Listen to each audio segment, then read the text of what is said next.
try to take me out, but I got Jesus on my side. So bad I thought it would die, but ain't no power stronger than the one that came and laid down his life. And I got mountains to climb, but the enemy can't stop me, cause there's a calling on my life. So when I'm crying, don't last too long, cause he gon' step in and make it alright. Won't he do it? He said he would. Fight your battles for you, they gon' wonder how you sleep at night. Won't he do it? Oh yeah.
am so excited that you decided to join us for TEDx Cipero Street. Yes, this is an independently organized event taking place live in Trinidad in the West Indies.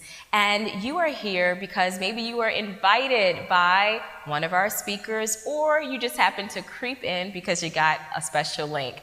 Either way, I want to welcome you. Those of you who are joining us from California, go ahead and type in the chat where you're coming from, because I want to recognize that you have decided to spend this very important time with us. I see you, Houston, in the chat. Listen, I am so thrilled that no matter where you are in the world, whether you're coming live in Trinidad or you are located in New York, perhaps you were invited because your speaker of choice is in the sunny side of Chicago. No matter what, I am so thrilled to have you here for this very powerful, life-changing, and inspirational time at this TEDx event.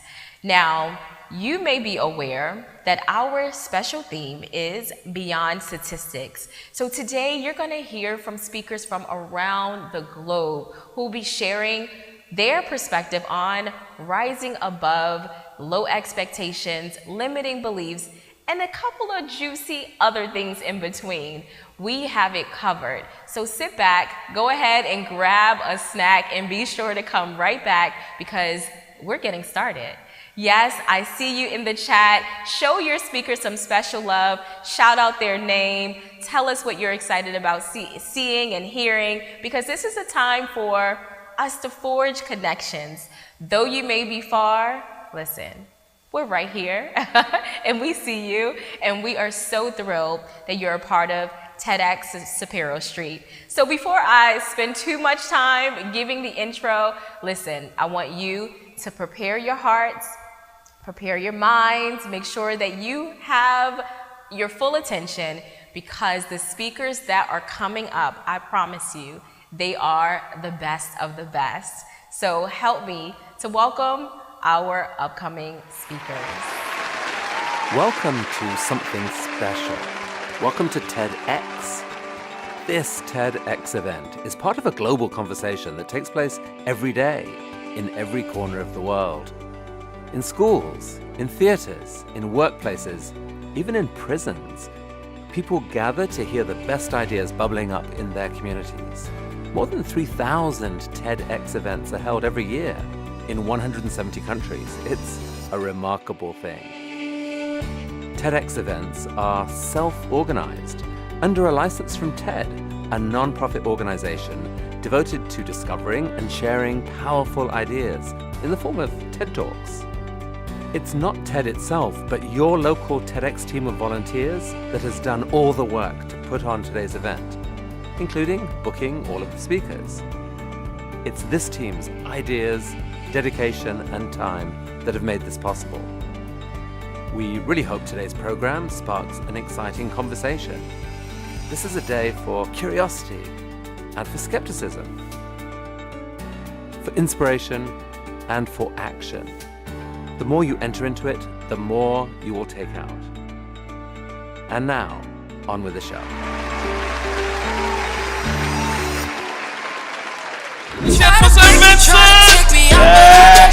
Alright, let me see it. Come on. Let me see those. Now, when all them was insane, but you used to put all their hands up all in the club. Come on, let me see it. Come on.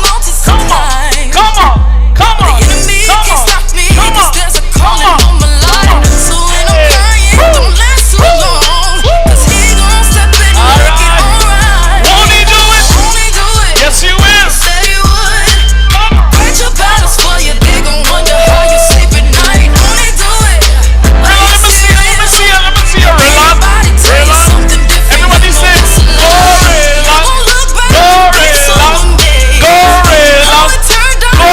relax.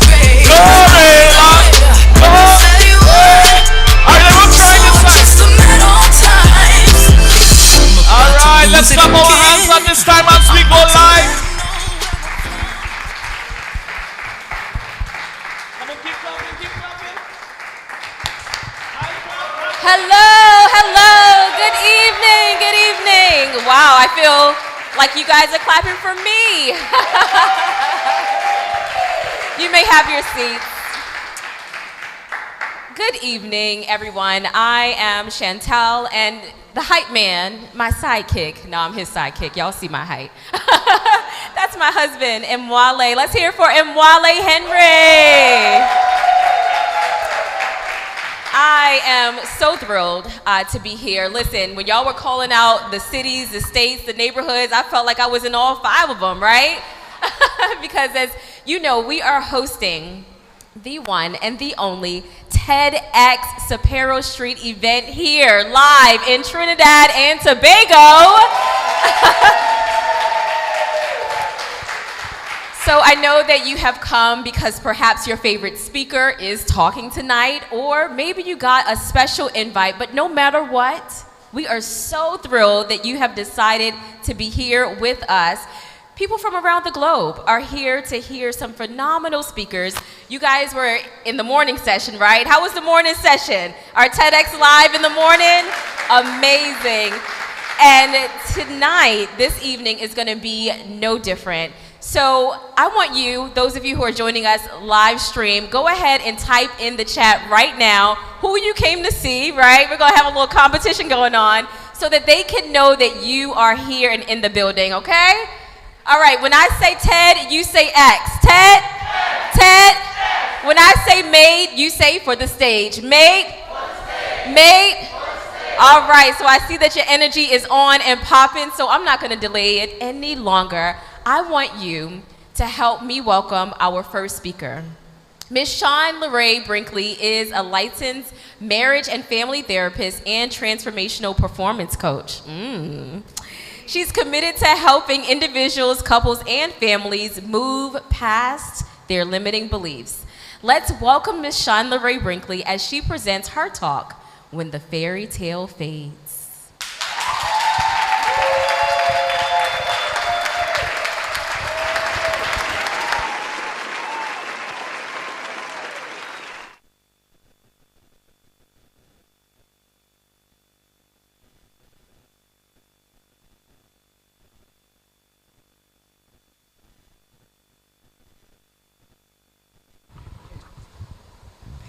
I want to take you on a bit of a journey with me. We're going to go back to Toledo, Ohio, where it all began. That's where I, like many of you out there, discovered princesses and princes who got together in the most magical way, fell madly in love, turned into kings and queens, and of course, let's not forget, they always lived happily ever after. Did you buy into the fairy tale? Well, I did. I went the whole 9 yards. I grew up, did as I was told. I even did the beauty queen thing and the cotillion thing. I got to wear foofy dresses with pearls, real live tiaras, and a few crowns even. But along the way, each time I found my prince, he turned out to be a frog. But then, when I least expected it, in fact, when I looked like one of those trolls from up under the bridge, it happened. I met a prince among men. And guess what, y'all? He did not turn out to be a frog. He actually turned out to be my husband. The fairy tale had finally come true. I could hear the birds singing like in the movies. You know, the ones with Fred Astaire and Ginger Rogers, where they dance and they twirl and they come back together and they lock gazes in the real romantic way. I had found true love, and it felt amazing. Now this guy, he really got me. He loved all my quirky, and I loved all his. I was a woman of a certain age, and I was blissfully happy. We were living the dream. But here's the thing. Nobody ever talks about the devastation that comes when the fairy tale turns into a nightmare. When everything that you had hoped for, longed for your entire life comes crashing down in front of you just when you thought you had survived the global pandemic, COVID-19. Now, I'm sure some of you out there can relate, because you'd be hard-pressed to find anybody who has not been touched in some way by this horrible virus. Well, it visited us. I had it, and my William had to be hospitalized. So there I was. I found myself in my front yard, surrounded by 9 dear girlfriends. You know, the ones that would be so kind to bail you out of trouble should the need arise. And then there were those other girls who could not bail you out of trouble because likely they were in trouble with you. We were all there. We'd been there the better part of the day, and my phone rang, and it was our daughters on a 3-way call. They were telling me that the nurse was going to hold the phone up to my William's ear so we could say goodbye. So our 2 girls said goodbye. The 2 grand boys said goodbye. And then my sweet man coded. Now immediately my phone rang again, and in a panic I picked it up, and it was the chaplain, Kristen, calling me on FaceTime. And she said, "Shawn, Larae, William is still with us." She said, "He can't go anywhere until he hears your voice." She proceeded to tell me that she was going to hold the phone up so I could see his face. And she showed me her hand holding his. And she told me to say goodbye to the love of my life. Obediently, I began to say goodbye, and I thanked him for loving me so fully and so completely. And then I asked Kristen to promise to stay with him until he went home, and she promised. After about 15 minutes, what seemed like an hour, the phone rang again, and it was Kristen telling me that my William Joseph had gone home to be with God. I immediately looked down at my phone, and the time read 3:21. And I told Kristen he just gave me a kiss. You see, one of the funny, silly things that William and I used to do is we would kiss on consecutive times on the clock. 6:54, 4:56, 1:23, 3:21. So I smiled and looked up as I thought God allowed him to give me a final kiss. This pandemic has wreaked havoc on all of us. Perhaps you lost a loved one. But what I'm reminded of is that loss can be devastating in any form. Maybe you lost a job, a financial loss, an opportunity you were counting on. Maybe your loss was a divorce. See, no matter what loss we suffer, we can be left feeling stuck, afraid, and even angry. Now, I tell you, the days to follow have been hard, and I hurt every day. You see, there's something especially horrible about losing someone to COVID. Like, I wasn't able to be at the hospital with my William as he drew his last breath because of COVID. In fact, I never got to see him again ever because of COVID. I wasn't even allowed to view his body because of COVID. And I couldn't give him a service until 3 months after he passed away because of COVID. I lost my prince, my king, my best friend, my confidant, my lover, my protector because of COVID.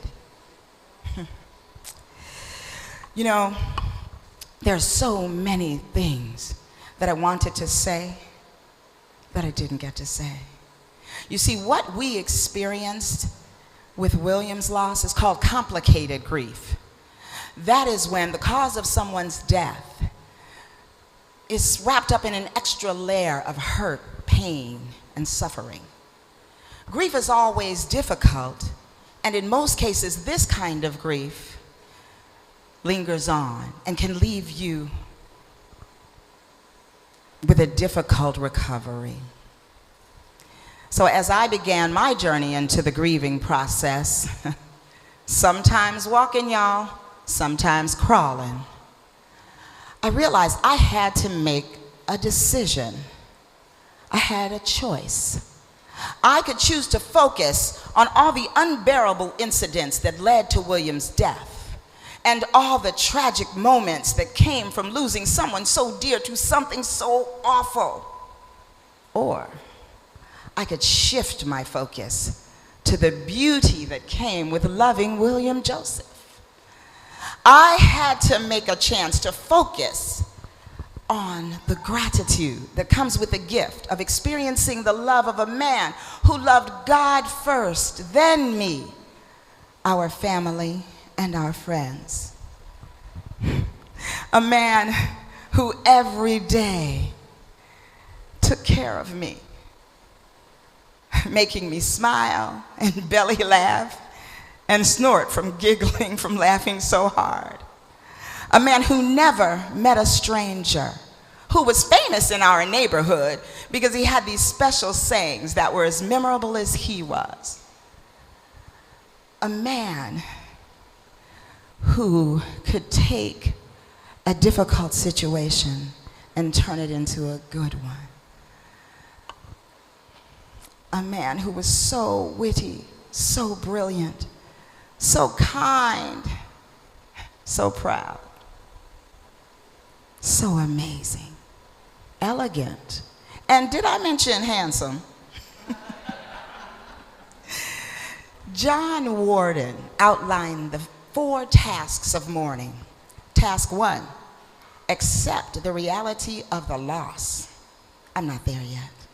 Task 2, process the pain of the grief. Not there yet. Task 3, adjust to life without the deceased. And task 4, to find an enduring connection amidst embarking on a new life. Now, Elizabeth Kubler-Ross and David Kessler outlined the 5 stages of grief. Denial, every day. Anger, a lot of the time. Bargaining, every day, wanting a do-over. Depression, yes, I've been there too. Acceptance, I just can't get there. See, I don't know where I am really on either of these spectrums, but I keep returning to my choice. I wake up every morning in tears because William Joseph used to wake me up and run my bubble bath. But now I wake up alone. We used to laugh and giggle at night having a snack. So now I cry before I go to sleep because I sleep alone. But after my morning cry and my morning coffee, I choose joy. I choose joy because William Joseph was pure joy. I choose joy because he brought me pure joy. And because he gave pure joy to everyone with whom he came into contact. So if you're out there, when loss comes your way, I hope that you will consider honoring your loved one's life with your own. Kick, scream, stomp, wail, get mad, and then find the peace that transcends all understanding. Because in that space, lies the gratitude, the love, and the joy that will sustain you as you heal. So I hurt every day, and my heart breaks every day. But I make my choice, and I choose joy. So you see, I really was that little girl who grew up, found her prince, who became a king. and who now lives happily ever after in her heart. Thank you.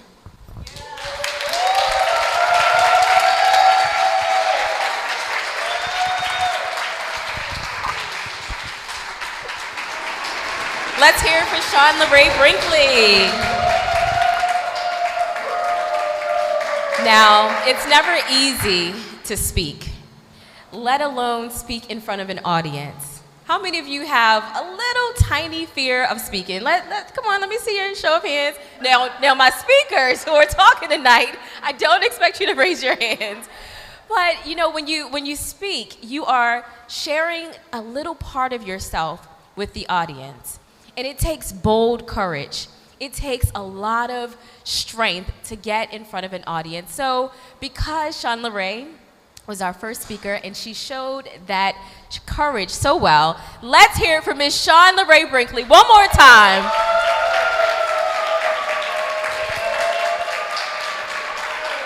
All right. So our next speaker is also a doctor. Dr. Joseanne Apollono is an international trainer to healthcare and mental health professionals.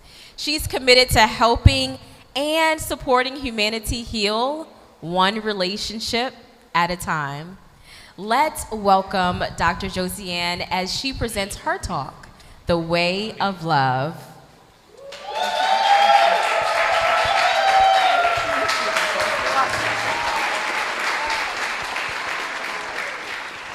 The way of love. Love is kind. It does not delight in evil. It rejoices with the truth. I took the liberty to truncate this Bible verse for me to have a meaningful conversation with you on the essential, love. As a family system researcher and practitioner, I am most interested in the way love and the truth manifest and rearrange itself within family or human interactions, connections, and organization as a whole, rather than focusing on one individual family member. Hence, I invite you to think big when I say love. Although I'll define what type of love works best in intimate relationships, keep in mind it's linked to our beautiful, colorful family, the human race. The Bible and most of the world wisdom traditions have long agreed upon this love map. Love is kind, not evil. Sounds easy, right? Something got lost in translation. So much that the pioneer of strategic family therapy, Chloe Madanes, had to relate to us and explain that love is compounded and humans are complex. We say we want love, yet we lie for love, hurt for love, die for love, and kill for love. In fact, before becoming a family researcher and practitioner, I was down in the trenches fighting for love. My mother clung to a daily job to feed the 4 kids in the name of love, while my father knew he had nothing in common with my mother. For 19 years, he kept punching at her like a sandbag. My father would probably argue that his blows and injuries to my mother and violations to my baby body, mind, and spirit were actually all done in the name of love. No judgment here, but can you relate? Unfortunately, this family experience is not unique to me. What's unique is our true essence and the way each one of us access and process the experiences and our relationships and give meaning to them. I gained such a deep appreciation for my own experience of pain and trauma, for seeing my father distortion of love and my mother exaltation of love, making a whole human that is me. In both, I saw the beauty and the beast archetypes. When beauty transcends the darkness in the beast and reveals with love and compassion the true nature, the kindness and qualities in our human nature. That's the magic of beauty or the light. Now is the time for us to ask science to stop mirroring back to us our darkest qualities and show the light in our divinity. Okay? Now is the time to stop polarizing love as a soft science and to start reclaiming its high technology. Now is the time for us to start accepting our opposing facets of ourselves, our light and dark sides, our feminine and masculine energies, and integrate them into a whole individual wholeness and collective consciousness to radiate our oneness.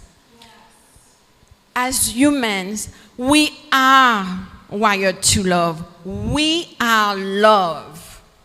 The energy of love is the energy that shifts into the whole human system for higher vibrations and greater intentions. Indeed, love is our internal disposition that brings the whole external reality for greater, healthier boundaries and nicer memories for ourselves and the rest of humanity. Fortunately, the pandemic, in a way, get us to realize how important we all are. And to see that we have a choice how to love, just like Larae said. We have a choice. We have a choice to choose how we are important and what we want to do with love. Because for millennia, our ancestors have gifted us with a heart of compassionate love, knowing that the day will come for us to crack open our heart and to love the DNA that's in us. Okay. Why? Because love helps us to love each one of us in a sacred way.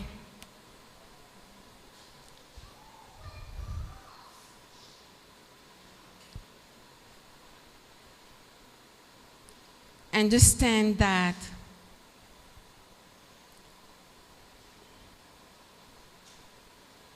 in science, compassionate love is a new construct. Yet, it never made it to the public. Why would science bypass the world's most useful survival skill, made of the two highest human virtues to cultivate, compassion and unconditional love? I'm just saying. I don't know. You know? Do you know? No. Neither do I. We need that. And this love is the way that we are going to understand each other and forgive each other for all the wrong things that happen within our life experience, because we're going to pick the meaning, a different meaning, with compassion for each other, and understand that there are people suffering out there. But when we maintain a high vibration, when we maintain greater intentions, we're changing the energy between us. We're changing each other. We cannot make it if we are isolated from each other. We can't. We can't make it. Love and compassionate love allows us to have 5 strategies in intimate relationships. The first one, breaking the chain, is not being a statistic and declaring that you do not consent to any family generational curse or spell. You do not consent. And you send everything back to source. Number 2, being equally yoked. Is being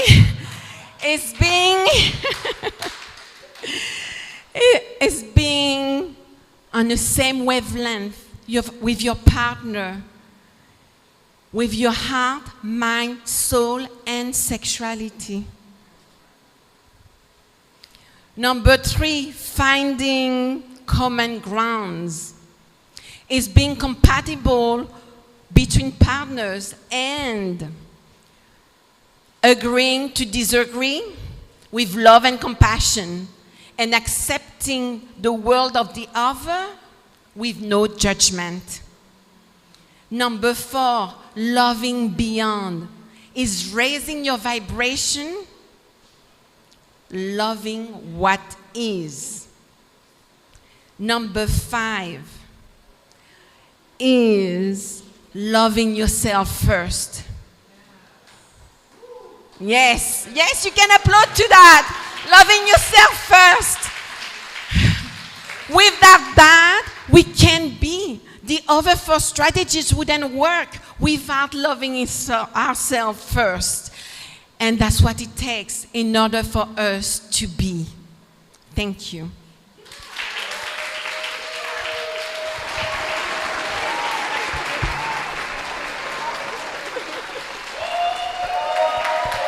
Let's hear for Joseanne. The way of love. Now, I love all of you. All right? The loudest clap in the audience is her biggest fan, her husband of 35 years. Let's hear for love, right? Now, I know this is TEDx, right? But this is TEDx Cipero Street, all right? Let's hear for TEDx Cipero Street. So some of you may be asking yourselves, wow, that was a really powerful point. Can I clap? Yes, you can clap. All right, let's clap. Let's practice our clap. Now, others of you would have been moved so emotionally that you were just stuck in your seat and you're like, can I cry? Yes, you can cry, all right? We have Kleenex in the back. And others of you may be moved with a belly full of laughter. So you're asking yourself, can I laugh? Yeah, you can laugh. Come on. So I am excited that the speakers who've already come have inspired, they've transformed, and they've empowered.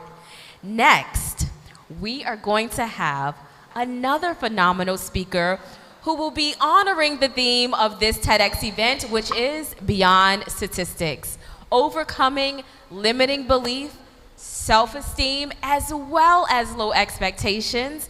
And that speaker who will be joining us next is Anae Obi. Anae has held many positions in her career, but one thing that is for certain, she has had a celebrated global career working at some of the world's most recognizable brands. She's the founder of Ziano Mind Spa, where she helps women reinvent themselves and birth new dreams as they transition from corporate careers. Let us hear it for our next speaker. And I want this to be a resounding applause because Anae, she's traveled some miles, y'all. None other than Anae Obi. Let's hear it for her.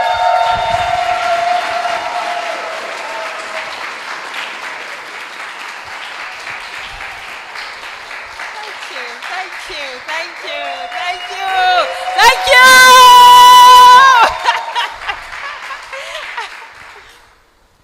What do you want to be when you grow up? Were you asked this question as a child? Have you ever asked this question? This question suggests that growing up is a finite place we get to, a point in time, a point in life. But of course it isn't. We're constantly growing and evolving as we journey through the different seasons of life. I like to think of life as a book with different seasons split into chapters. Who we are and what we want in one chapter may look very different in another. And equally, how we define success in one chapter may look very different in another. But here's the problem. We don't always know when it's time for a chapter change. Unlike school, where we have, end of term, end of semester, start of academic year, there isn't always a natural break point in life to alert you to a chapter change. Let's consider this. You're in a chapter. Life is okay, maybe even good. But you've been in this chapter so long, you've gotten comfortable. You could even say that you've reached a plateau of mediocrity. You're surviving. You're no longer thriving. This leaves you asking, now what? In my line of work at Ziano Mind Spa, I meet many women, typically professional women. They want to navigate to a major change in their life, but they don't know what that change looks like because they've been comfortable. They feel stuck, they feel trapped, they feel lost. They ask themselves, now what? Did I mention that I was one of these women? It was a cold, dark, wet January evening in London, UK. I sat in the small meeting room of the office building where I worked. I was about to deliver an update on a significant business proposal that I was responsible for delivering. A proposal which had robbed me of many hours of sleep. I was tired, I was drained, physically, emotionally, and mentally. There were 6 colleagues present in this meeting. I knew that this meeting had the potential to be challenging. What I didn't know was that it would result in a chapter change. This proposal represented a significant business change, a step out of business structure. And as I said, it had robbed me of many hours of sleep. The meeting started pleasantly enough. And then it was time for my update. We need more data. We need more analysis. We need more time. At first, there was silence. And then out it came. All hell broke loose. What do you mean you need more time? How much more time could you possibly want? This is ridiculous. It is awful. I cannot believe you have the nerve to stand there and tell me you need more time. These words came from the mouth of a senior executive. His voice got louder and louder. At one point he paused and I said, we need more time because this is a significant business change. We need more analysis, we need more data. That didn't help. The voice got louder and angrier. And this room was so small, the walls literally started to vibrate and my hands started to shake violently. I had to hold on to the edges of the table to steady myself as beads of sweat dripped down my face. At one point, my mouth opened. I couldn't have trusted what would have come out. I looked out of this small window, wondering how my almost 30-year corporate career had come to this. Emotions were running wild within me. And then my mouth closed. I looked back in the room. All eyes were looking at me, waiting for a response. I didn't say a word. I heard two words, two very, very quiet words in my head. Two words were, not today.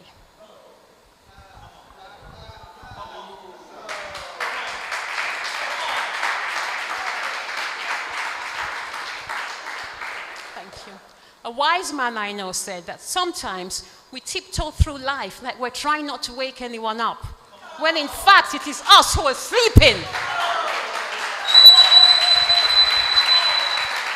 I knew at that point that I had been sleeping. I'd been sleeping on my own life. I knew at that point it was time for me to wake up and change chapter. I asked myself, now what? So maybe this is you. Maybe you've been in wherever you are in your life, you've become comfortable, but something is calling you, telling you that there's more. You don't know what more is, but you know that there has got to be more to your life than this. Maybe, just maybe, that's life's way of alerting you, tapping you on your shoulders, saying, chapter change, chapter change, chapter change.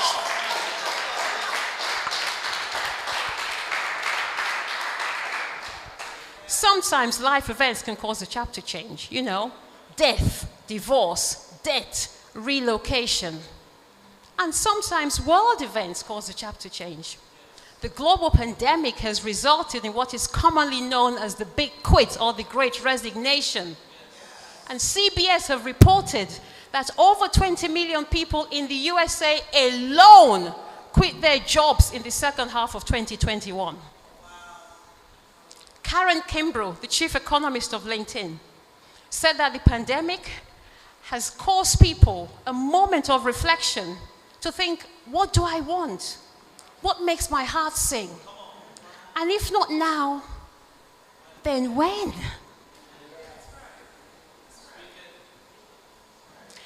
The theme for today's event is beyond statistics. I know without a shadow of doubt that we have chapters in our lives that don't care much for statistics. They don't care about the targets, the goals, the achievements, the accomplishments that we achieved in a different chapter. They care about meaning, about impact, about legacy. They care about living a life with no regrets.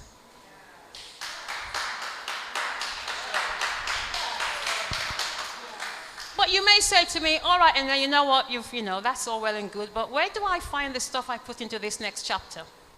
I'd like to share with you 3 places where they may well be hiding in plain sight. The first place, ask your 4-year-old self. If you met your 4-year-old self today, what promises would they tell you that you haven't yet kept? And I don't mean the actual thing, you're not 4 years old, you're grown up. I mean the experiences, I mean the meaning, I mean the legacy, I mean the impact.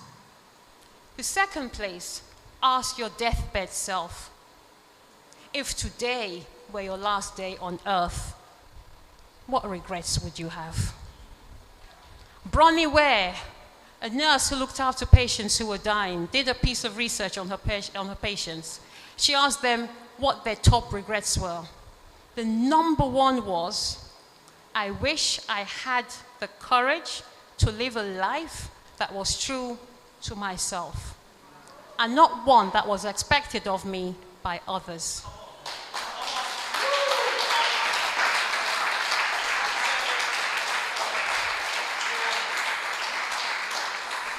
The third place, ask your current self, what meaning, what impact, what legacy do you wish you had?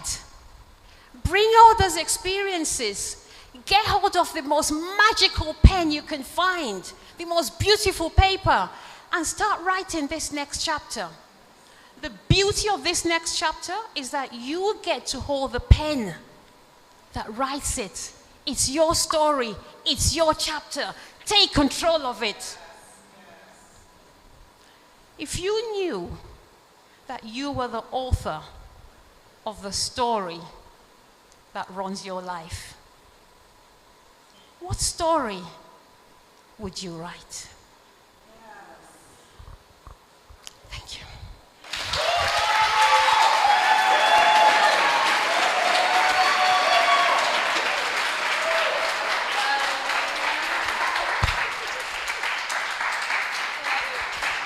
Now, I told you we were going to bring it tonight. Let's hear it again for Miss Anae Obi. Wow. That was powerful.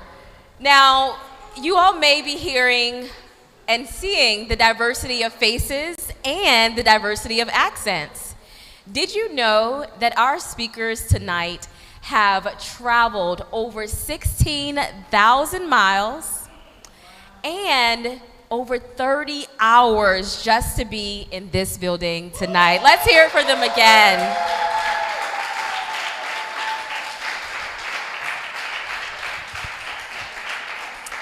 All the way from Canada, our next speaker, Miss Denise Grant, is a law professional and transformational coach. She's committed to dismantling systematic racism around the globe. Let's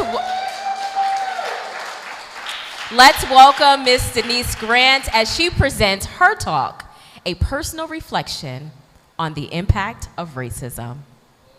Let's hear it.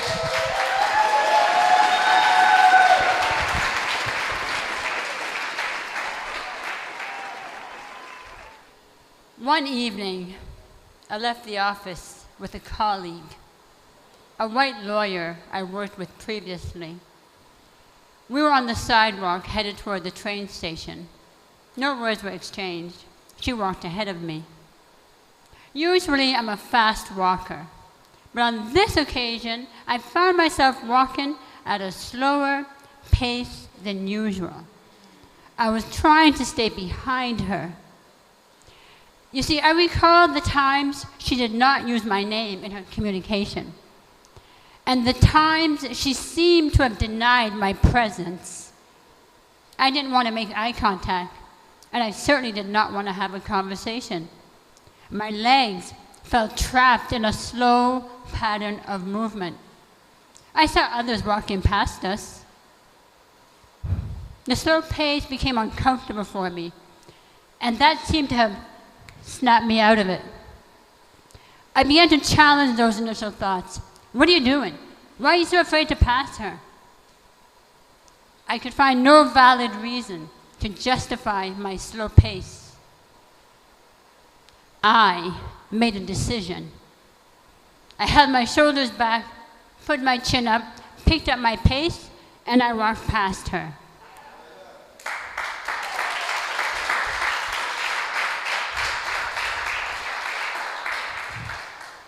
Wow, I was shocked to observe what just happened to me.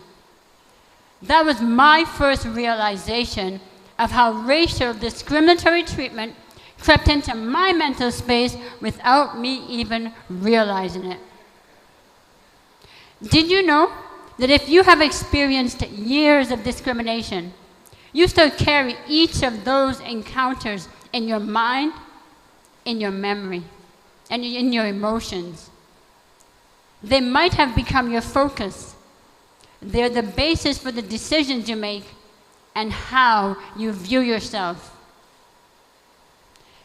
Did you know that 40% of medical students believe that black patients feel less pain than white patients?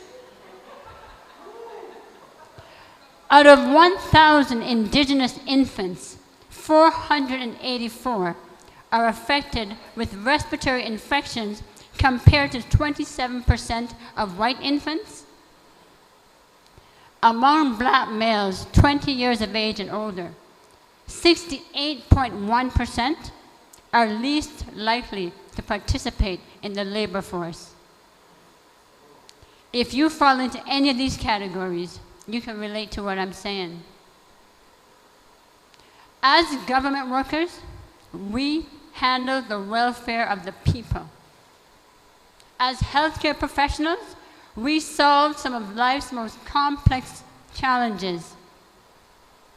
And as educators, we prepare future generations. Together, we create hope. However, within the walls of government, healthcare, and education lies a silent enemy, one that lurks in the boardroom, emergency rooms, and hallways. Decision makers are often unaware of the truth behind the silence, forcing some into isolation, leaving them feeling powerless, unworthy, and ashamed. I began to observe the years of discrimination I encountered in the workplace. The microaggressions were subtle enough to only single me out, but strong enough to make me doubt me. If you can carry one thing with you throughout your life, let it be hope. Know that with hope, you are stronger than any obstacle that comes your way. Some of us have experienced the pressures of having hit that proverbial glass ceiling. No promotion for you, no opportunity for learning and development. Repeatedly being disappointed after working so hard. And no to economic progress. After all this, you still show up to work, put a smile on your face, and act as if all is well.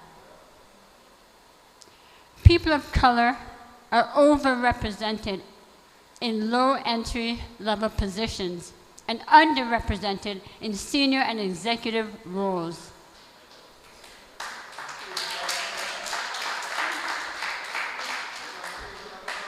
Believe that you're on the right path for your life. Know that behind every struggle, there is a victory.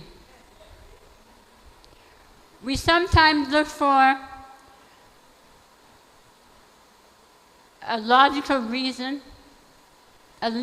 some reason to justify why one person would choose to dehumanize another. Have you looked for someone to blame? No one alive has created this worldwide discriminatory treatment toward race. However, by working in our institutions without open conversations to understand one another, we continue to uphold systemic racism. I challenge you to look differently at your experiences. In high school, a classmate asked me, "What color is your tongue?" "Of course, the same color as yours," I answered. Looking back, it clearly makes me chuckle to see how silly that question was.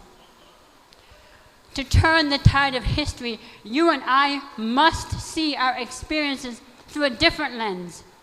A lens that will position you in a higher position than you currently see yourself. What is your silliest memory? with discrimination?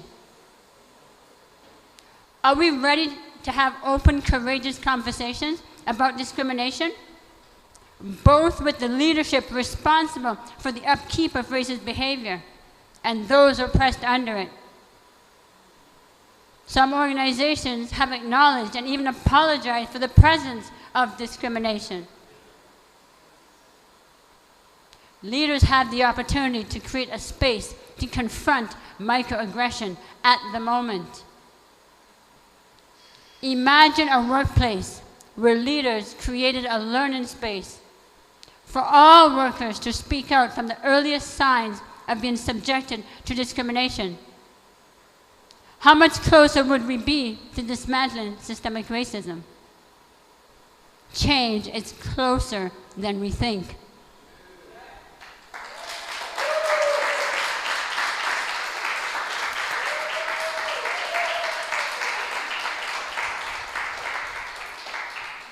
Imagine a workplace where all leaders and all staff took one small step daily to improve themselves or do something to improve another. I leave you with this. Will you choose to change, even if your circumstances don't change? I chose to improve me and help others along the way. I embraced my journey to self-discovery, pursued my dream, became comfortable with discomfort, and confronted my fears. I put in the work. I gave when I didn't feel I was receiving anything in return.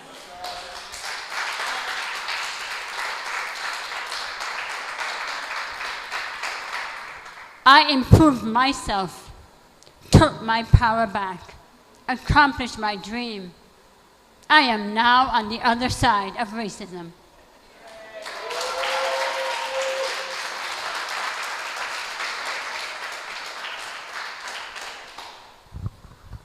To those responsible for the upkeep of racist behavior, will you choose to embrace our differences with empathy?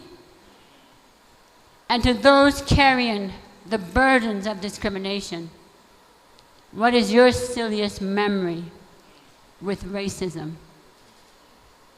Racism is a condition of the heart. Thank you.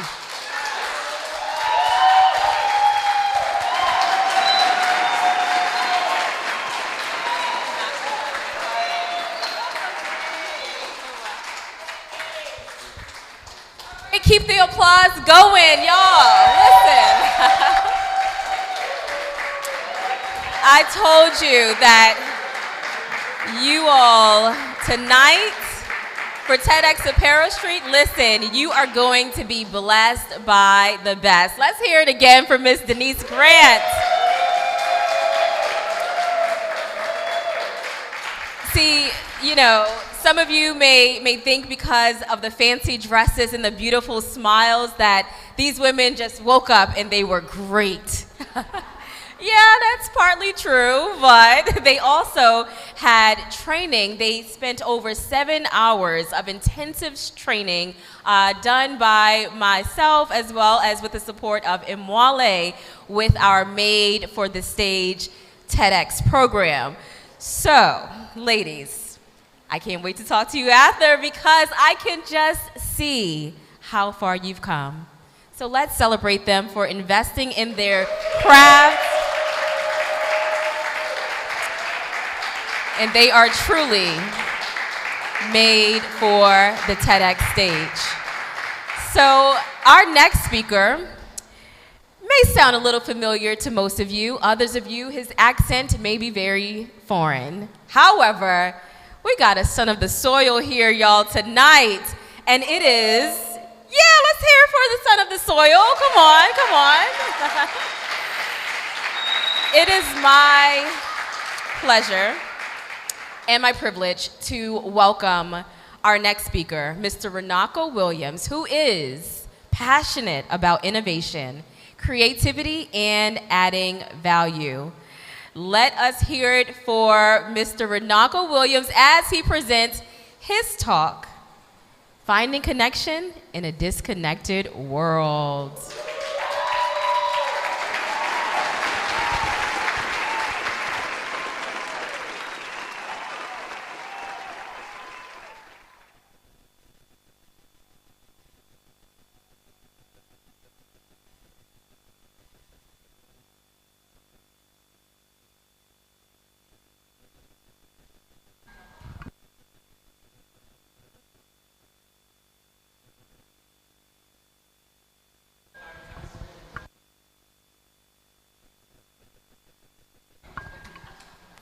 Technology. You all live, by the way, no? Say, make some noise for your live stream. Make some noise, yeah? Yeah? So I'll hand this over. Now,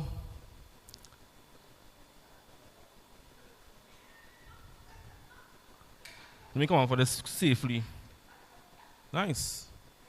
Wow, good.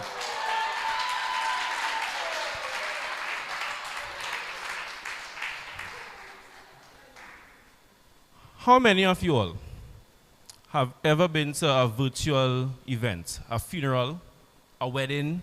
Let me see your hands. Yeah? Some sort of close community initiative. Because since the pandemic, we had to adhere and we had to transition to more of a virtual way of doing things, right? So wouldn't you agree that technology restores community? Because for these very, very important, meaningful events, we had to find some way to stay connected, right? We had to. Whether you like it or not, you had to stay connected, right? So, if you had a business and you're not online, what happened to you? Yeah. No business again because everybody online. If your child had to go to school, right, and they're not online, they can suffer tremendously.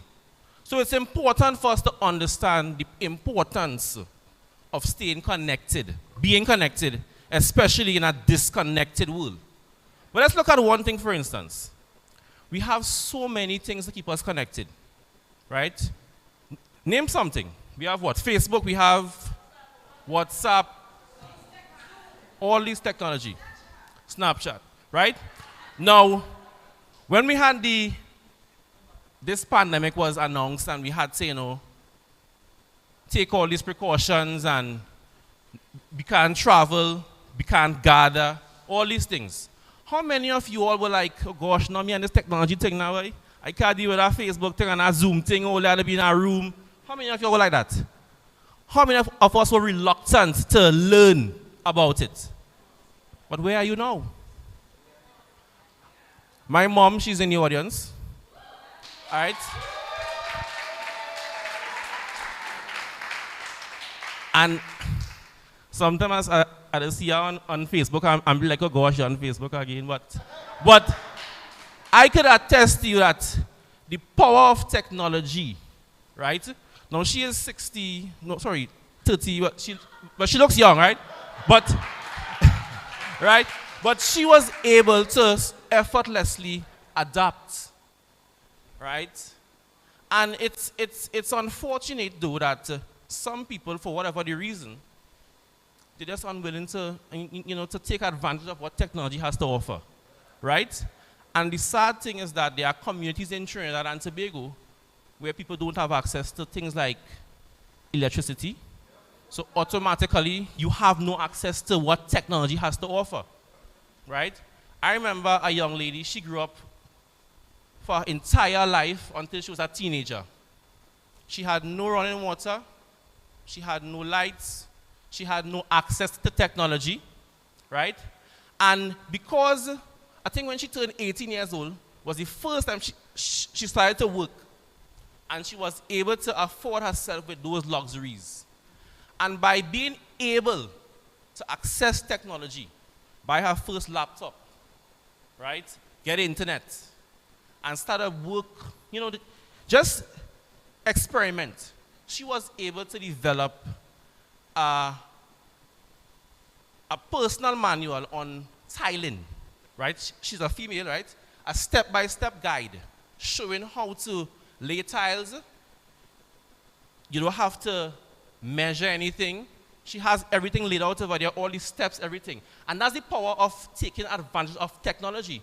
So for someone, like all of us in this room here, I'm sure all of us have electricity at home. We have internet, we have data, right? And if you don't have data, you can find a hotspot somewhere and get connected. It's important to stay connected, right? So we need to take advantage of what technology can do for us. It could do amazing things. It could work wonders. We were not able to have weddings the way that we usually had them, but we were able to have a virtual wedding, right? Seeing persons in our virtual rooms sending greetings. And it created the same experience, the same feeling as if it was there, right? And in my line of business, I do that. I help families stay connected during this pandemic. And for me, it was a good feeling to see, although we were disconnected, we were still able to put something in place for persons to still get the same experience, have the same feeling, maintain the connection. Because why? Staying connected is important. We did it for businesses. We did it for anybody. Because all of us being disconnected affects us in some way or the other. Right? And even for the sad times, because we know what the pandemic did for a lot of families. And you can't travel on these things. We're still able to have technology there to keep you connected. So what can we do to ensure that the connections that we forge now are authentic connections? Because it can be good and it can be bad as well. It could be meaningful and it can also destroy you. So what can we do? Channel the power of technology into creating an avenue where you can stay connected. That's important in any way whatsoever.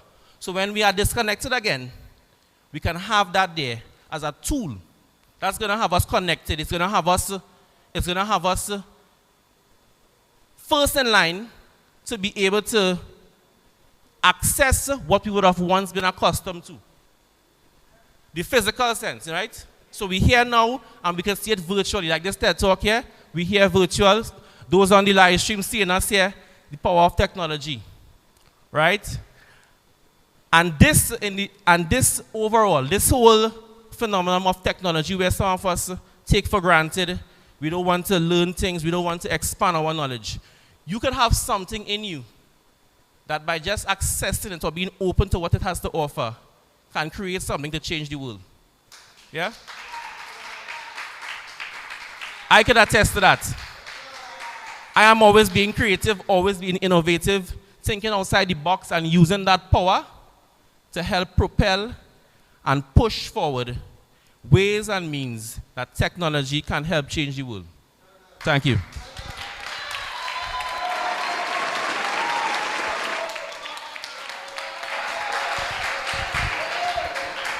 Let's hear it from Mr. Ronaco Williams.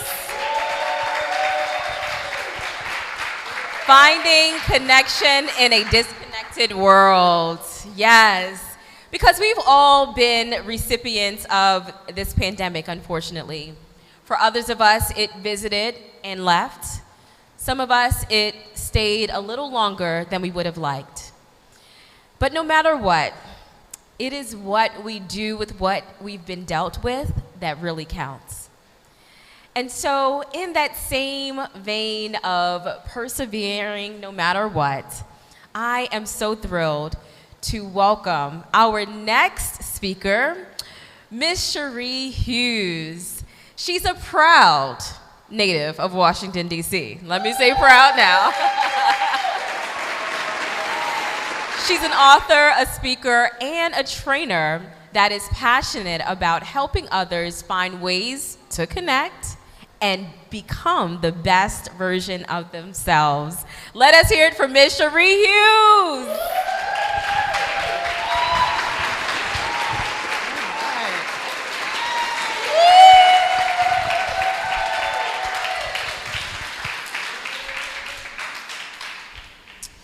As a child, I was teased and called an Oreo.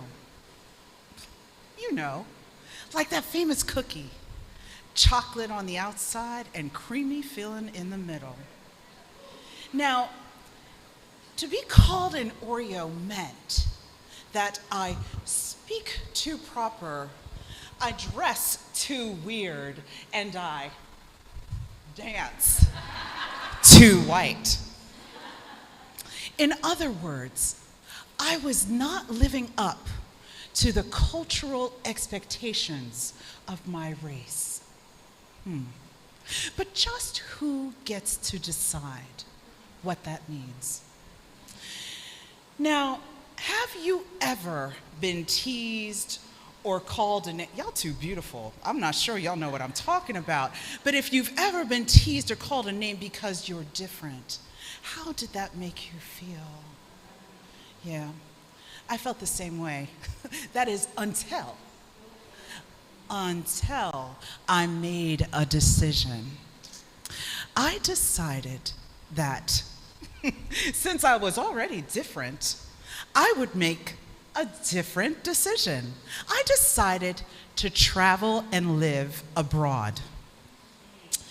Living abroad opened up an entirely new world for me. You see, I was not known as the American or the Black American female. I was just simply the American. And to tell you the truth, without that label of Black or female, I was able to make sure that no one got to rate my level of Blackness. And with that, I could define the best version of me.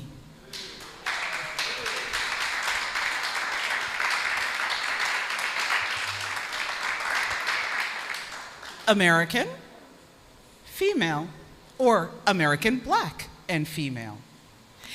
And I realized that this made me question something. Now, guys, come with me.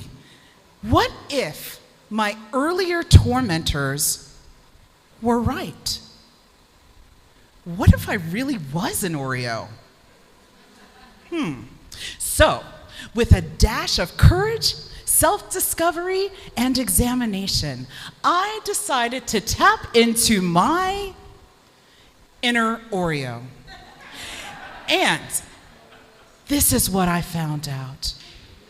Did you know the Wall Street Journal reports that the Oreo was created in 1921 in the US and today is sold in over 100 different countries? So in essence, the Oreo has exceeded its own cultural transformation expectations and transformed into a global product and symbol of comfort food. Okay, wait a minute. Maybe I am an Oreo. I'm okay with that, right? I'm not done. So y'all grab some milk because we're gonna explore some more, okay? One of the things you'll note is that the Oreo has an outer shell that never changes. The inside is designed to adapt to each new environment that it is presented in. Well, just like me, because I'm an Oreo now, just like me, my outer shell never changes. Okay, much. And my inner filling adapts to each experience connection that I have along my journey to create an inner flavoring that is amazing. And just like the Oreo, with its 100-year history, it demands me to be more resilient and humane. I traveled to Croatia in the 1990s during the Croatian Independence War. So, with a lovely combination of an address, a plane ticket, and limited language ability, I set out to find my way to Bjelovar. As we traveled deeper into the rural areas, one of the things that I noticed was that the color of my skin or my braids were not commonplace. And when I entered into the train, conversations halted and curious stares fell on me. I could feel the back of my hairs raise on my neck, and I went directly to my seat and I closed my eyes. You see, I was not about to let anybody engage with me at that time. And I began to count the stops until I reached Bjelovar. And just like magic, before you knew it, we had arrived. Bjelovar. I got up and gathered my bags, and the people in the cart all looked at me, and they waved their arms as if to wave me on, and they said, Bjelovar! Bjelovar! And I said, Bjelovar! Bjelovar! And I gave him a thumbs up. I stepped onto the platform, and the conductor came running towards me, and he said, Bjelovar! Bjelovar! And I said, what is wrong with these people? Yes, Bjelovar. And then I noticed out of my periphery a soldier on my left and a soldier on my right proceeding swiftly towards me, holding tightly to their weapons, ready to engage. And I realized as I looked up to where the conductor was pointing that, oh, my bad, this isn't Bjelovar. This was a military checkpoint. I was shuffled back into the train, embarrassed and angry. I noticed that meanwhile, those nosy country folks, they were sitting there, they were glued to that window watching every single thing happening. And I was so mad. And as I was steaming in my seat, something miraculous happened. One by one, the people in the train came over to me, reassuring me in Croatian, patting my hands and telling me, I think, that it was going to be okay. They began to offer me snacks. One guy even gave me a map so I knew where the real Bjelovar was. And I realized in the flow of that moment that I had always looked at my difference as a struggle. I had always looked at my difference as something to be defensive about. And it was in that moment that I realized what I had thought of as aggression from the other people was actually the opportunity for connection.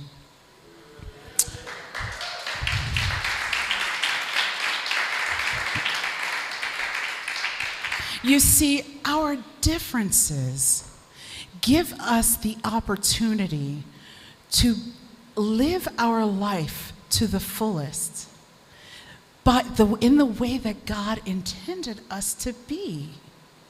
And so just like the Oreo, I was able to add more flavor to my inner filling and add it to my portfolio of understanding.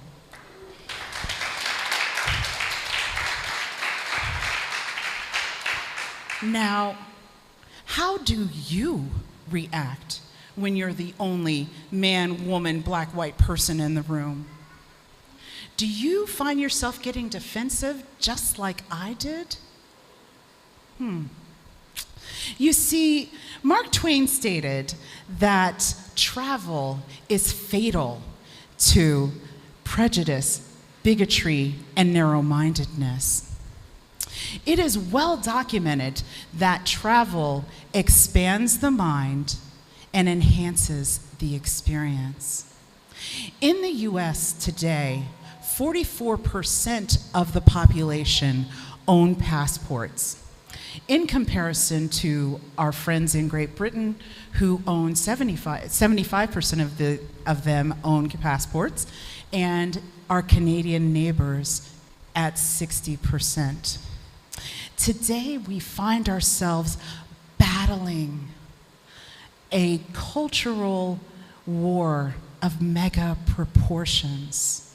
You see, we find ourselves with arguments that say masks versus vaccines.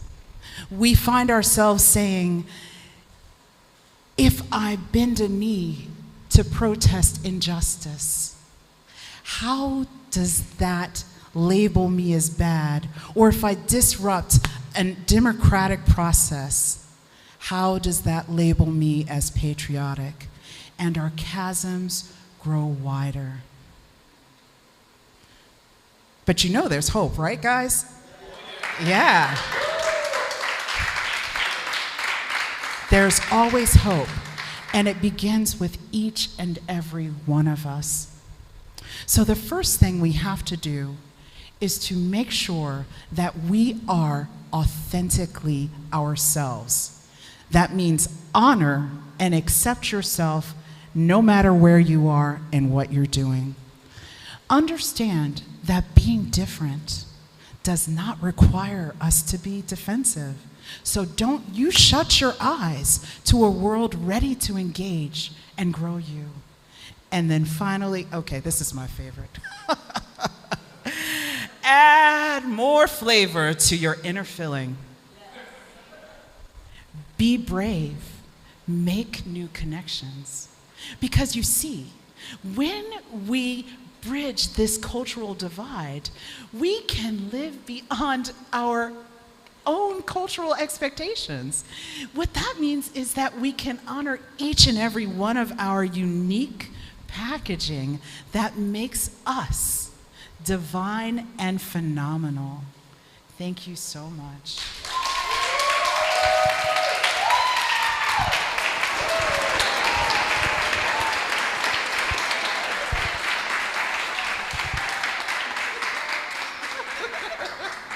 Wow, I want to eat an Oreo. How about you? Listen, that powerful statement that there is so much benefit to diversity, right? We are so fortunate, so blessed to have that perspective, because I don't know about you, but I have been the only one in the room, if you know what I mean. And understanding that it's okay to be different, that God loves you no matter how different you are. Oh man, that's so empowering. Now, as I mentioned, you know, we have a number of amazing partners who have decided to lend their time, talent, and treasure to make this event possible. So let's hear it for our partners this evening. We have Tringlobe Media.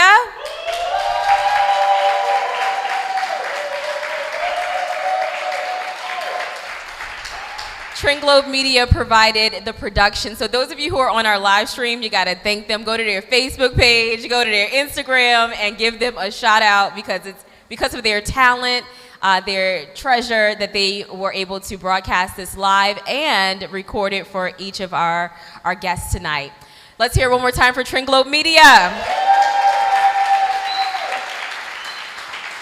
I also would be remiss if I did not thank Avant Studios, who have been so instrumental in ensuring that we got some good shots, right? So that hair and makeup didn't go to waste. Our photographer as well is Mr. Heston. Let's hear it for Heston.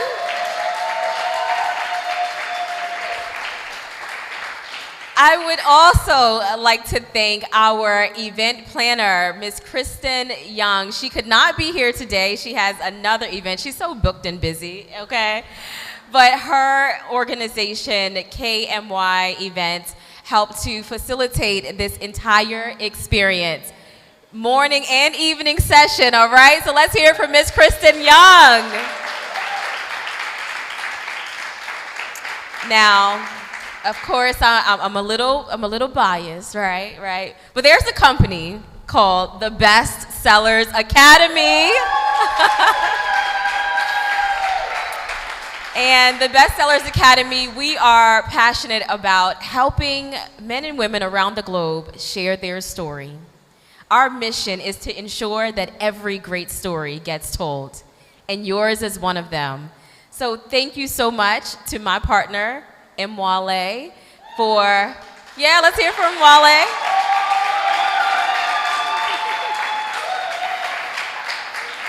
For being the visionary and the engine that helps this train run. Amen? Yeah. Let me hear it. Everybody say toot, toot. Toot, toot. I could not do it without his support. So I really want to recognize all that you've done in Mwale to ensure that those late nights that I spent invested with our cohort of speakers, that you provided bedtime stories for the children. You ensured that some of the dishes were washed, not all of them, but some, and everything else you did in between to ensure that this event was possible and that our speakers were truly made for the TEDx stage. Let's hear from Mwale again. And I want you to not hold your applause, but just park it to the side, because there's going to be some more need to celebrate in just a moment, because we have been at this all day. TEDx Cipero Street, Beyond Statistics. And we've heard from incredible speakers from all around the globe who have shared their talent with us. And I don't really want to call it a talent, because a talent is something that you put on and then when you're off the stage, you take off. But these women, they live and breathe this stuff. It's at their core. And they do it not because they care to be seen, but because they care to be significant.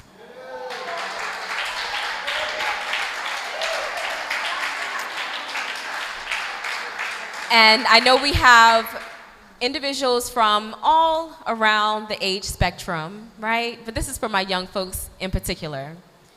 You know, success is not a matter of time. Some people say, you know, you go to school and by the time you reach 30, you should have 2 kids and a white picket fence. Or at least that's the American dream, right? But truly, success and good success is about being significant. It's not a matter of time. It's a matter of team. Because the value of your net worth will be directly tied to who is in your network.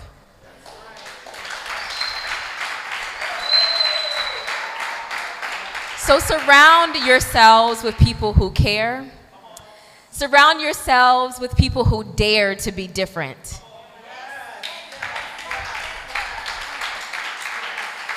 And most importantly, surround yourselves with people who love, because it's in the love that they can truly be of service.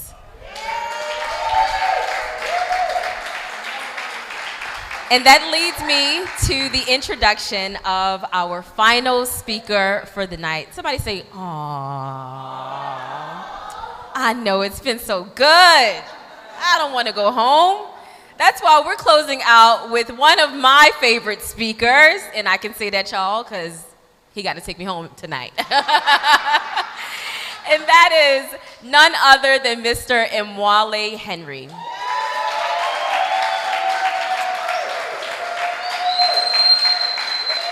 Mr. Emwale Henry is a speaker. He is a coach. He has so many titles.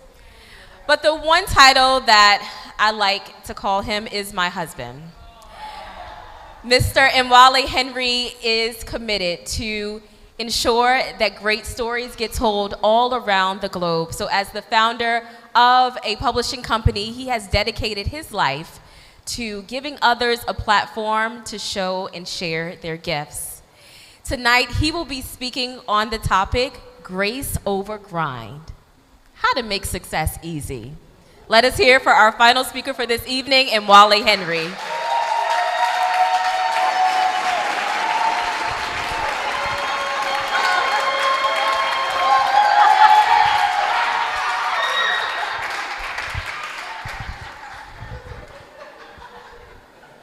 All it done? Thank you so much. Thank you so much. It's a joy to be here. Now, my topic is a simple one.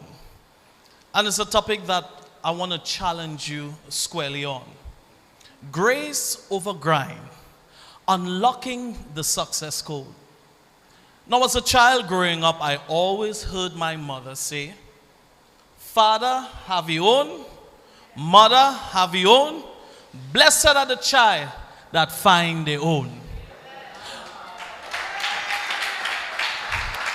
Now, for my international audience, I will translate for you. Your father has his own. A mother, she has worked and she has her own. Now, as a child, it's time for you to work and find your own. Now, for me, that statement began to position me as the last of 5. That it was important to pursue, to persevere, and more importantly, be productive. But can I propose something to you? What I've learned is that it's not necessarily how hard you work, but it's the grace that follows the work. I want to say that one more time. Sometimes grace can take you places where grind could never lead you.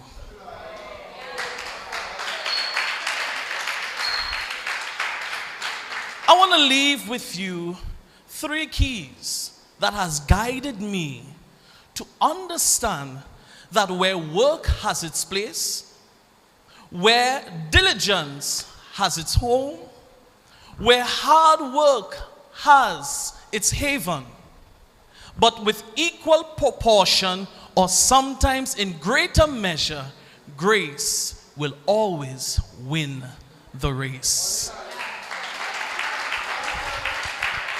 You see, I've realized that great things sometimes flow so effortlessly, eloquently, without any announcements.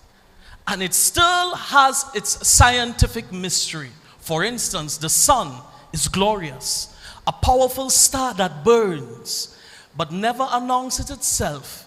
It casts its light, it provides its warmth, it reminds us of a mystery that the greatest scientists still are trying to understand.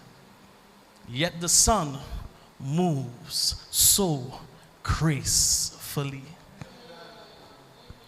When you think of migration, birds knowing when to leave, there is this inner fine-tuned element.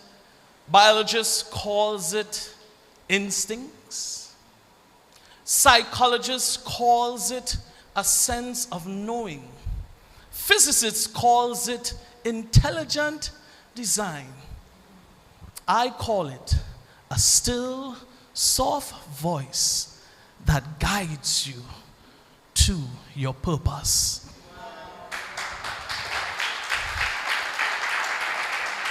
Number 3 things I want to share with you and challenge you that as you diligently pursue your goals, as you feverishly work on the things that you know that you're called to do, help me, allow me to introduce one concept laid out in 3 principles that may get you there faster, get you there more happier, and at the same time, get you there in such a way that you make an impact that you will never even dream that you could have.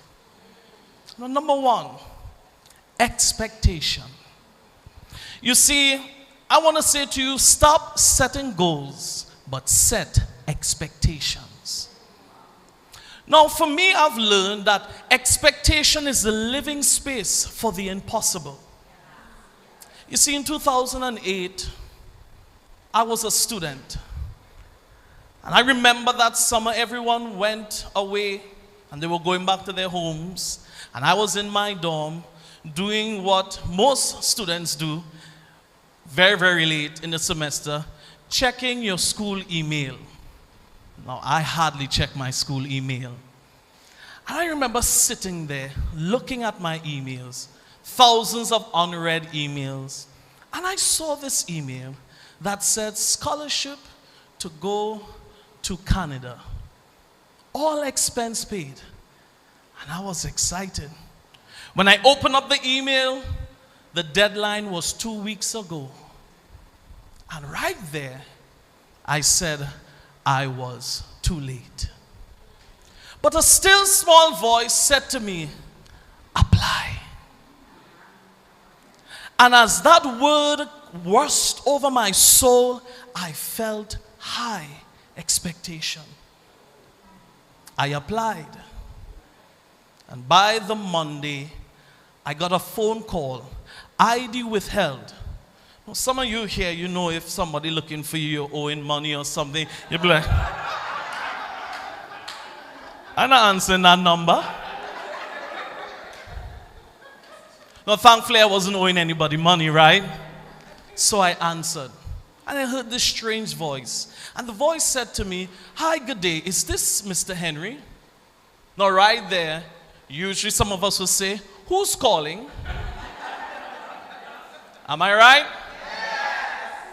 And that still soft voice said, behave yourself. And I replied and I said, yes, it's Mr. Henry. How can I help you? And the individual said, I am the director of the International Affairs Unit. And I'm calling to let you know that you have been granted an international scholarship for 1 year to do your research in Canada. Now, I was shocked. I was so shocked that my stomach froze. As a matter of fact, whatever was digesting had to take a pause. And in that moment, before I could have asked the question, why me? He immediately said, you were the only student that applied for this scholarship. Now listen, I'm like, out of 12,000 students on the main campus, not one person applied for that scholarship. My question to you, have you ever seen an opportunity and counted yourself out before? We've all done it before. Probably someone is more qualified. They may not choose me. I'm probably too short. I'm probably too poor. Nobody will choose me. But that still soft voice, that intelligent design, guided me to the place of my destiny. Secondly, I want to say to you that even as I was able to run a race that didn't even start, as I surpassed 12,000 students, I was excited. I was so excited, like this little Caribbean boy. I packed all my dreams. I packed the sand. I packed the sun in my suitcase. And I was ready to go to Canada.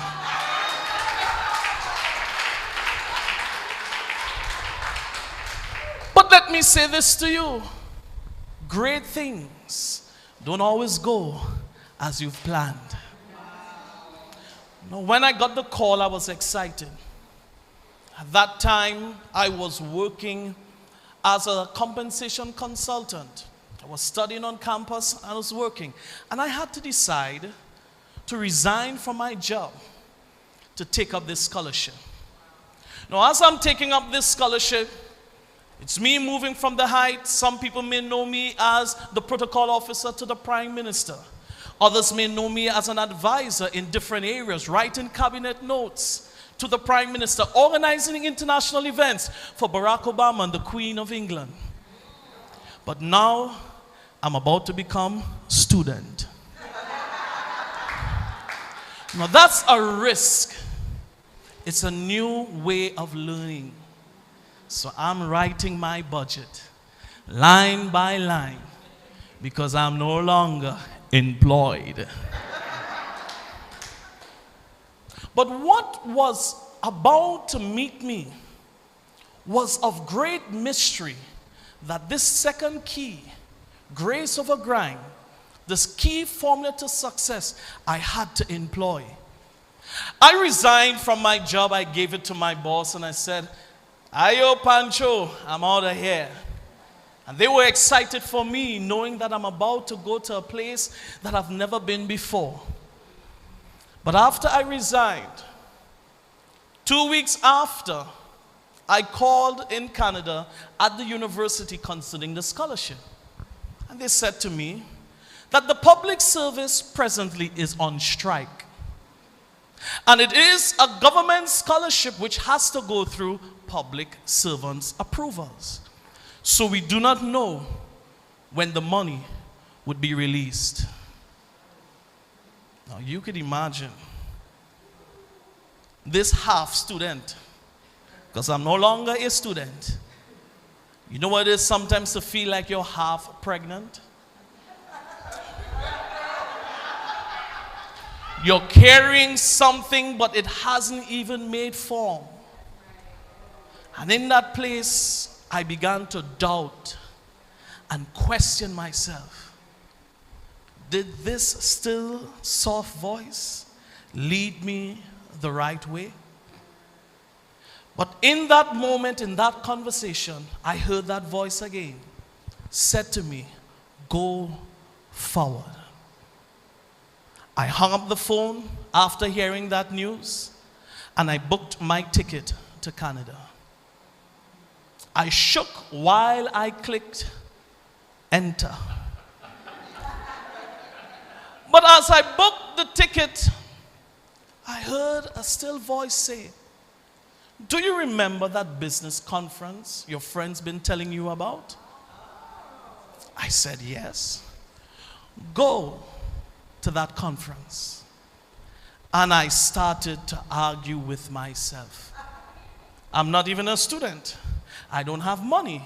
That ticket is even more money. If I'm carrying a suitcase, that's 2 more luggage I have to pay check-in. Where will I find the money? And I heard that voice from the inside, that instinct that said to me, "Go, go, go." We've all been in that place before where we will not like to hear our dreams knocking on our hearts. Sometimes you're in a place where you find it's a constant reminder that things may just remain the same. Have you ever been in a place where you don't want to dream another dream again? Because another dream that you dream is a far distance to the reality that you're in. As a matter of fact, sometimes you feel that your dream is this continuous harassment that keeps bothering you, where sometimes you would like to turn that dream off. But that still voice said, "Go." So I booked the ticket reluctantly to Las Vegas. Still not being a student, no scholarship.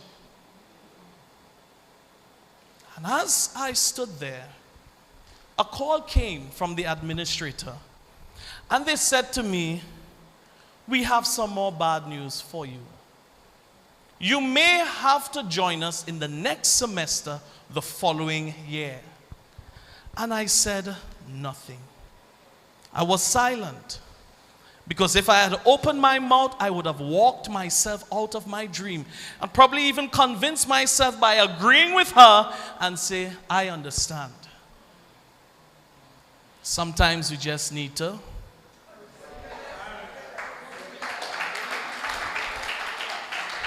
Because in that moment, as I zipped my lip, I was locking my dream on the inside, as I was praying on the inside that it will not seep out. For me, my silence was my way of holding my dream so tight that it will not escape me, because I knew that still soft voice said, "Go." Now, innocence, as a child, we all know that we must go past our experiences. And all those experiences I had to fight the experience that I've learned, the things that I've earned, and in that moment, I had to be like a child and believe again. Trust again. Be patient again. Be loving to myself again. And in that very moment, not only did I buy tickets, I bought jackets, sweaters, winter socks.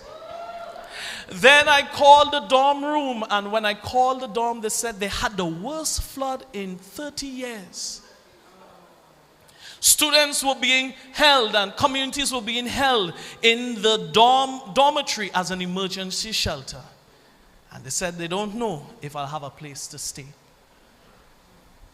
Now, when everything is piling up against you, my question to you, will you still believe? When everything is looking like it's going in the opposite direction, will you still believe? When everything, the winds are blowing in one direction and it's easy to blow with it, will you still believe? And I heard that voice. When it said go, I felt like a child. I felt no longer the adult, no longer the titles of being a compensation manager, no longer the title of being a consultant, working for the Franklin Covey Institute, no longer the title of being the youngest consultant in Latin and the Caribbean. I put those titles aside and I stood as a child. And that place led me by grace. The week before I was to leave, I got a phone call. Now, this is 3 months after. Could you wait that long?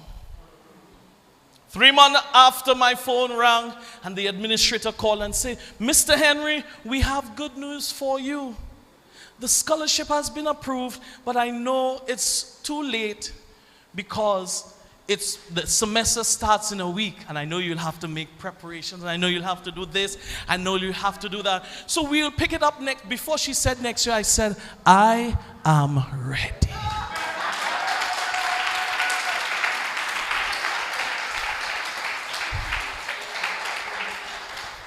So back to my suitcase filled with sand, sunshine and sea, happy as can be. As I boarded this plane, oh fun, how could this be? And as I was on this plane, ensuring that my accent doesn't change,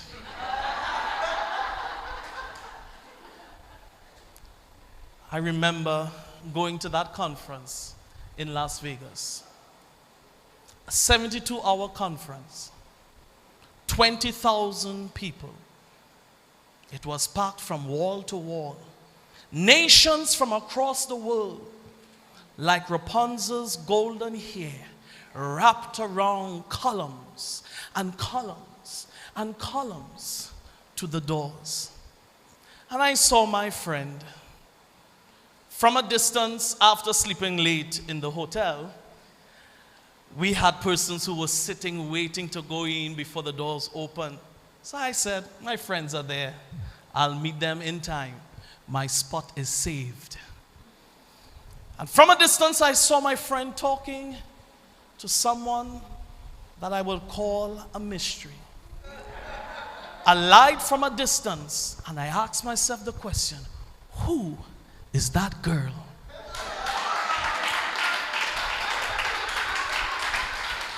And as I walked like a lion on a prowl, ready to possess, I came up and a shadow was cast over my new adventure. And as she turned around and she looked up at me, our eyes saw destiny. Within 24 hours of conversation, I locked her arm and I said, you are mine. And as the doors were open, we went into the conference room. Just for live stream, we went in the conference rooms, not alone, there was an audience. And we started to talk, and in that conversation, I heard every prayer I said as a young man. Every prayer that I said, every inner voice, every inner conversation I've had, no one knew she was saying it to me. And I knew that this still, soft voice led me to the truth. Now, while standing there, the 72 hours came to an end. And I was saying to myself, this was a great time. Because she's a college professor in Clark Atlanta University. She manages NFL and NBA players. Now I'm like, I'm just this Caribbean boy with my sand and the sun in my bag. But what I heard in every conversation we had is that we both understood the difference between success and significance. Because I was doing my elevator pitch because I only had 24 hours. And I spoke about my heart to serve my country, to serve my people. I spoke about it was good working in the public sector, working in the private sector, but I had a heart to serve those who needed hope.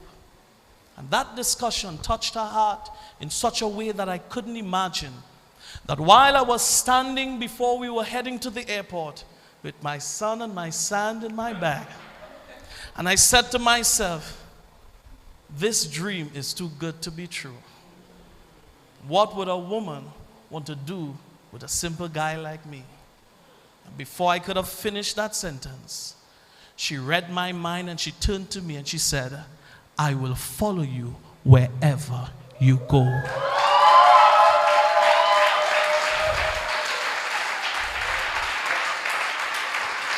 Now I know that with my Caribbean accent, I was singing sweetness in her ears. But I could not imagine that such melody would have crafted such a commitment. So I humbled myself and I knew it was that still, soft voice that told me to go. I want to leave with you a charge that even as you pursue love, finance, career, and education, even as you work diligently and you labor long nights, early mornings, listen to that still, small voice. Listen, because like all of the greatest things that have been created, that voice will guide you to your greatest experience. An experience that you could never work for, never earn for. An experience that you could never sweat for, because that still soft voice guides you to greatness. 8 years later, that voice allowed me to live a life that I could not even dream that was possible. Some of us know it as geo-arbitrage, being able to be planted in one nation while serving in another. I've been able to help people craft and discover their innocence, their significance, and more importantly, the grace that will help them over their grind.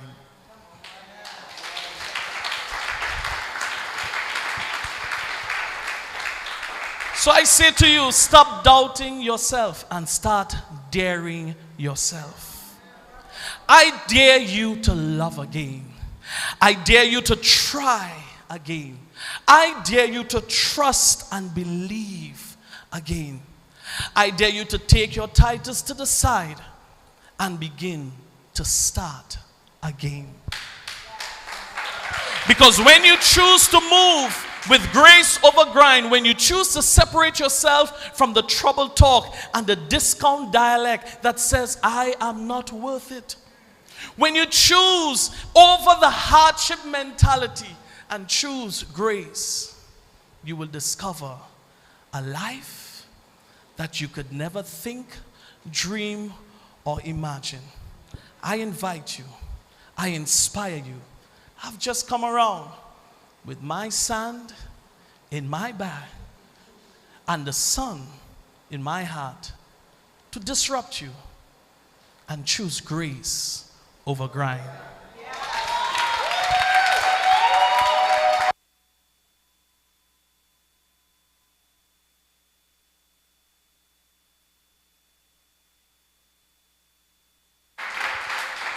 Yes, come on, everybody stand to your feet. Let's hear it.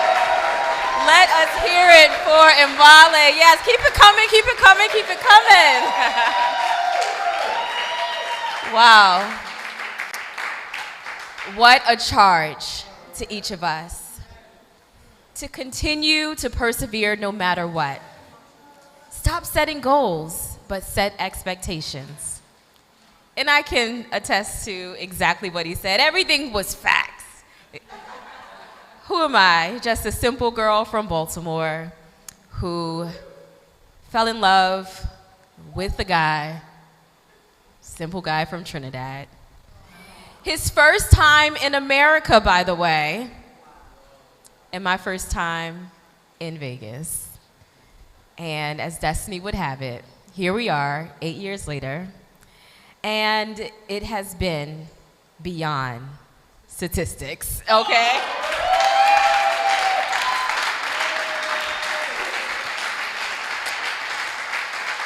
So I just want to humbly thank you all for investing your time here with us today, for celebrating our speakers, listening and leaning in as they drop amazing, valuable information. And I hope that you'll take the nuggets that you've learned and put them in your purse. Guys, put it in your backpack. And take them out every now and then. Because when those times come where you're doubting yourself, you have those limiting beliefs, maybe fear will creep in. I want you to remember this night and all of the great jewels that were shared. And remind yourself that you too can live beyond statistics. Let's hear for our speakers again.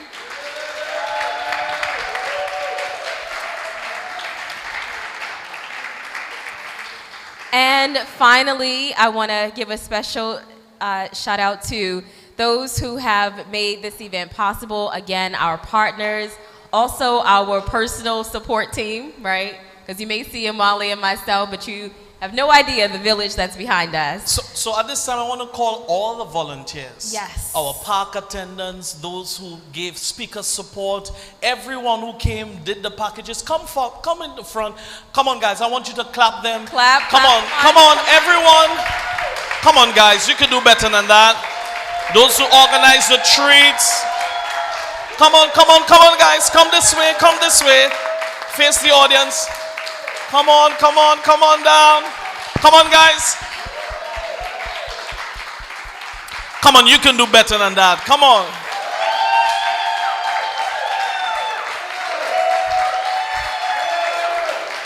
Without their support, you see, TEDx is a non-profit organization that leverages and needs the support of volunteers. And as we choose this moment, we want to celebrate on behalf of Chantel and myself. We want to thank you for volunteering, for helping in the car park, for doing the beautiful treats, for making sure that this place and the speakers felt comfortable and felt at home. Let's hear it one more time for our volunteers. Come on, guys, let's hear it for them. Thank you so much. And now let's hear it for yourselves. Come on, you've been a wonderful audience. You've been patient, you've been loving, you've been kind, you clapped. Come on. And also I want to publicly honor this beautiful young lady. You see, because she's been, this has been a dream of hers, and it has been an honor to support her. And she talked about the long hours. You guys took her on a long ride, and she enjoyed every minute of it. And I want to thank you for standing when you wanted to sit, I want to thank you for even when you wanted to sit, sometimes you just wanted to crawl and hide. But I want to thank you for not giving up. I want to thank you for trusting when you doubted yourself. I want to thank you for being patient when you find that you just wasn't getting it right. I want to thank you for standing in the gap. Many times she would be calling you guys by name, praying for your breakthrough, praying for your deliverance, praying that your expectation comes to pass. So I want to thank you for praying for them. I want to thank you for being not just a voice of inspiration, but a voice that disrupts, shakes, and calls us to our better selves. So publicly, we thank you.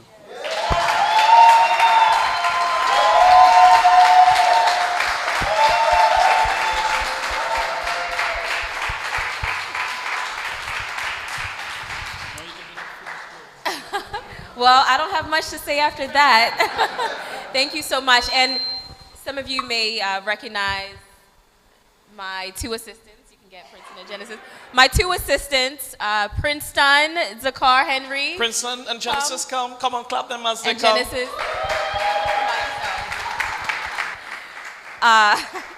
So we're parents to two toddlers, okay? So the love story came with some extra baggage, but we love them nonetheless. No, they have been tremendous. They've been quiet this whole time, amen. And they are really the reason why, you know, we do this with such grace, because we know that we have the next generation, right, who are looking to us. So they were cheering for you all, said, "Mommy, TEDx, I see TEDx." And when they heard you all speak, well, the women who spoke earlier this morning on our live stream, he's like, "Mommy, they did fantastic." Because at night they would come into the office and they would see me spending time right after bedtime, putting them to bed. I would be spending time on the computer, speaking with the ladies and training them during our speaker intensive. And so they too have sewed into this event. And it's because of their awesomeness that we are able to do what we do. So let's hear it for Princeton and Genesis.